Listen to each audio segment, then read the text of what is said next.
Vic Yorkie's West Ham Fan TV just come back from Bramall Lane virtually, where it was West Ham 1, Sheffield United 0. Not classic, but 3 points and we'll take it. Yeah, I think so. And like I say, win's a win. I think that just West Ham held the ground a lot in the second half and just made sure they worked hard to just get the 3 points. I mean, first half in particular was just very even. I think could have gone either way there. Second half, West Ham really stepped it up. Haller got that absolute beauty of a top-bins goal, and we changed it up since then. We had more possession of the ball. We looked a bit more organised, tidy, and were stopping Sheffield United from doing anything.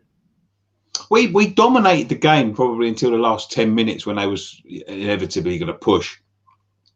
We dominated the game. The thing that worries me is the lack of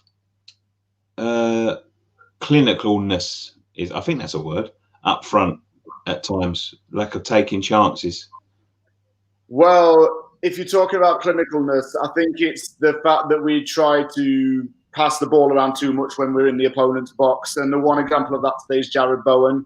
I think there were a lot of chances where he had another player to either side of him. He could have passed for an extra shot, and he didn't because he was being too selfish. And he's an example of not being clinical because he's being too selfish with the ball. He's not taking his chances. When we did take a chance, it came through Haller when he was given the space and time to shoot.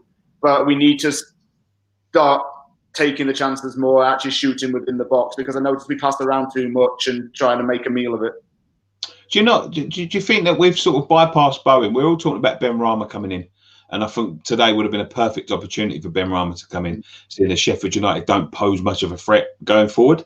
And, you know, he would just be making them worry, making them track back, you know, surrounding him all the time. They've done that to Bowen a little bit. But do you think we've bypassed Bowen's form in the last couple of weeks? Because he hasn't been in fantastic form, but we keep on talking about Ben Rama coming in for Fornals. Are we looking on the wrong side?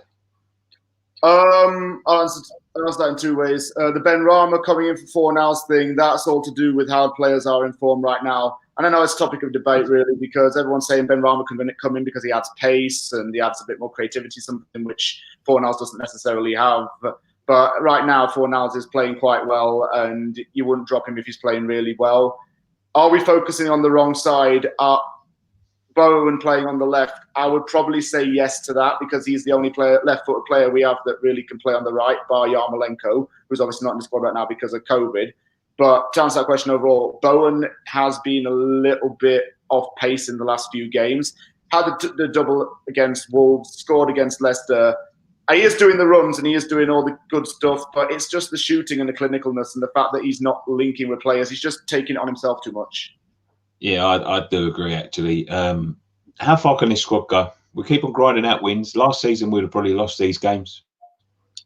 We've gone for a really, really tough patch. Got Villa next, Manchester United, who ain't in the greatest of form, and then a Leeds side that up and down.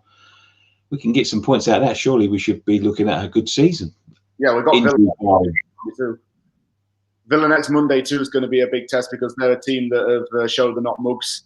They've just lost to Brighton this week, and they want to not get back-to-back losses because that was detrimental to their relegation. They don't want to get into that kind of relegation battle, should I say. They don't want to really get into that kind of thing again. But how far can the team go? With what we've got right now, with the hard-working players we've got, you can definitely see that Moyes is getting them to play to their absolute potential in a system that works. Like 3 at the back, Cresswell's blossoming, and that Masuaku's blossoming at a left and back.